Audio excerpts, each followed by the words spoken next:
Hello, this is Calum Corral and welcome to Kicktalk Reboot.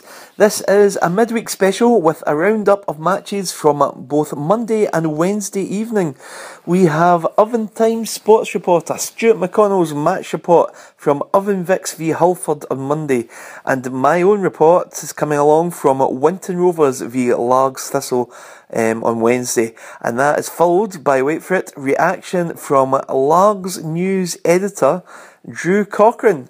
So, we will have a roundup of the action with goals from around the grounds as the Arda Glass Cup reaches a crucial stage. But first, we move on to Monday evening's classified results. So, the Arda Glass Section 2 was Irvine Victoria 0, Hurlford United 4. Arda Glass Cup Section 4, Muirkirk 0, Auchinleck Talbot 6. And now it is over to Stewart McConnell for his report from Victoria Park. Welcome to Victoria Park, where the final score in this Arda Glass League Cup sectional match was Irvine Victoria 0, Hurlford United 4. Scottish Cup holders Hurlford came into this game 2 days after they had been held by Edinburgh University in the Scottish Senior Cup, and they took the game to Vics straight away, with former United man Ross Robertson shooting home from 8 yards just in 4 minutes to get them going. After that, wide man Paul Mackenzie shot over the bar from 25 yards 5 minutes later. At the other end, Kevin Adam had a good chance for Vics, but he screwed it wide from 8 yards in 9 minutes. However, in 14 minutes, Ford doubled their advantage, and that was a Mackenzie free kick was blocked by the Vics goalie Chris Lamb, and the rebound was turned home by former Irvine Meadowman Chris Robertson from 10 yards. Then Ross Robertson had shot home from in 15 minutes from 8 yards, but the goal was chalked off for offside, and it was Darren Beard, however, at the other end had a shot into the net from 8 yards, but it was adjudged to be offside. And then Vics had another good opportunity. A Bobby Colligan shot from 14 yards was blocked by the visiting goalie's legs.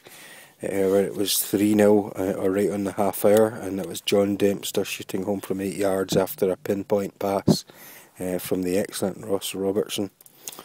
And then in 31 minutes it was 4-0, and it was a great goal from Mackenzie. Took a swipe, a 25-yard shot, sort of really into the top corner of the net, and it really was game over at this stage. Hurlford could relax. Although just before half time, Kevin Adam came close for Vics, and his shot hit the bar from 12 yards.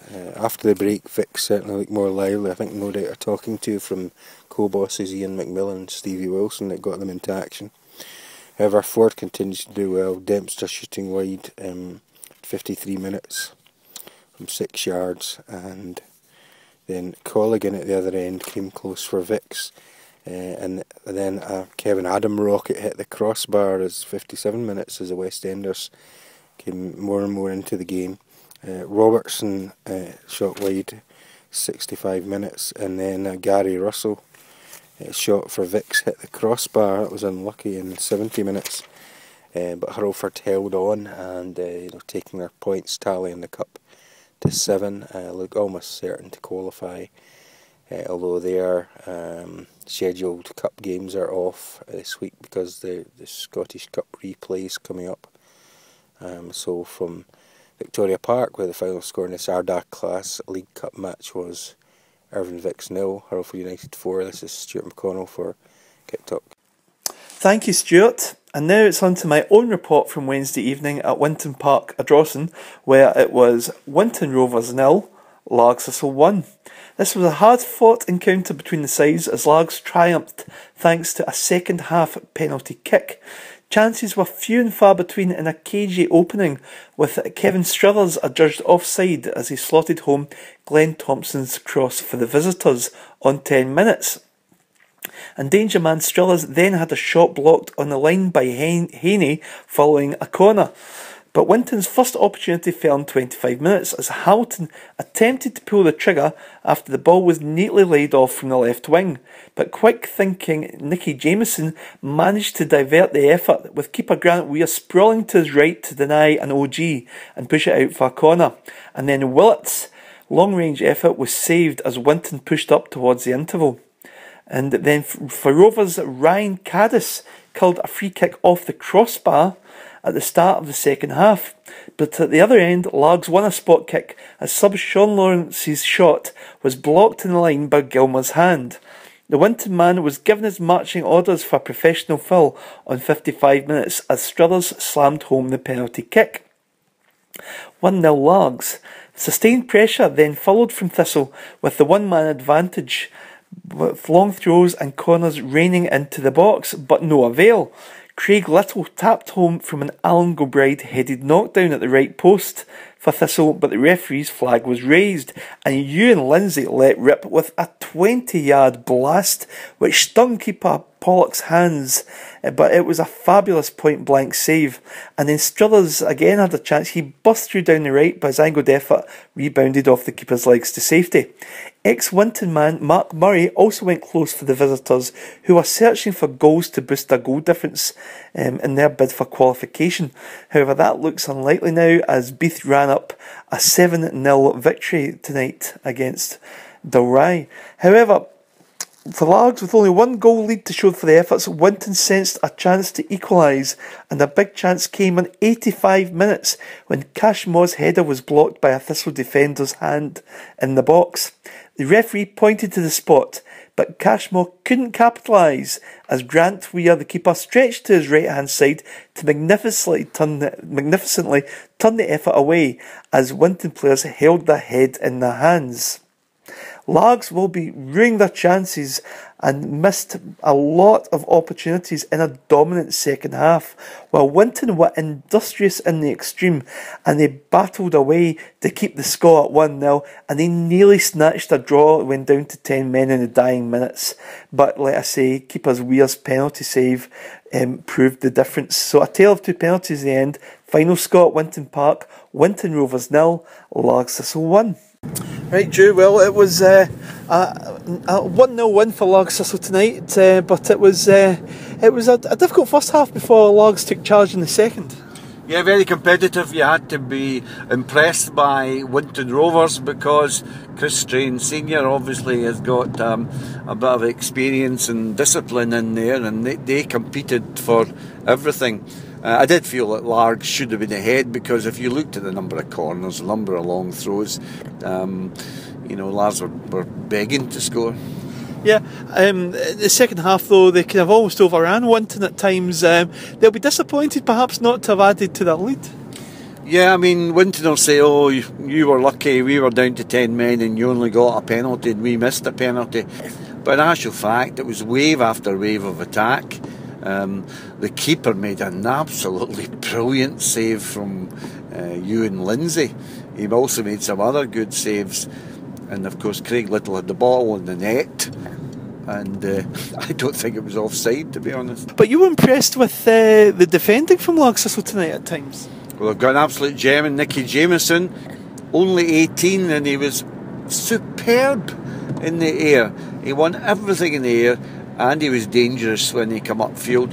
I think Largs will take out of the game that they've strengthened the defence. They had three big guys at the back there in Gilbride, Craig Little and Jamieson, and of course we always expect a good performance from Fisher on the right back berth. Yeah, like you say, Fisher's long throws were almost characteristic of the first half. There was very few chances in the first half. It was pretty cagey. As for Winton, what would you think of them? I mean, they're in the Ayrshire District League, like you say. They've got a top quality manager in place. It's going to be an interesting league for them. They've got a really good chance, I would say, of getting promoted. Yeah, they've got really seasoned players like Ian Cashmore and Ryan Caddis and Robbie Cochrane. Goalkeeper Michael Wardrobe wasn't playing tonight. They've got a couple of tricky forwards as well, so you can expect them to be looking for one of those two places in the Ayrshire District League. And looking at the results tonight, it looks like Beath were chalking up a big score against Orion. It was 6-0 last we heard, and Kilbirnie, some of the games in this section have been amazing in terms of the amount of goals scored, and it was Kilwinning were 2-1 up in Kilbirnie, and I think it was 5-3 to Kilbirnie last time we saw the score. Yeah, Chris Strain Jr. will be worried because his defence is leaking goals all over the place. Mind you, that's up against Largs, Kilbirnie, Beath, so they're up against top-notch opposition, so to speak. But yeah, we've been entertained by the goals in this section. And just looking around the grounds tonight as well, it looked like a real surprise scoreline in the south area, with Troon losing 3-0 to Maybole. Yeah, by my accounting, Maybole now have won every game to finish top of that section. I think Troon can still get the runners-up spot. Okay, Drew, thanks very much for that. Thank you. And now on to Wednesday night's results. Ardagh Glass League Cup Section 1. Winton Rovers 0, Largs Thistle 1. Beath Juniors 7, Irvine Thistle 0. And Kilwinning Rangers 3, Kilbirnie Lightside 5. Section 2. Irvine Victoria 1, Davil 1. Saltcoats 3, Ardere 0. League Cup Section 3.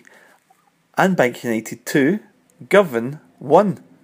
Craigmark 0, Whitlets 4. Troon 0, Maybole 3.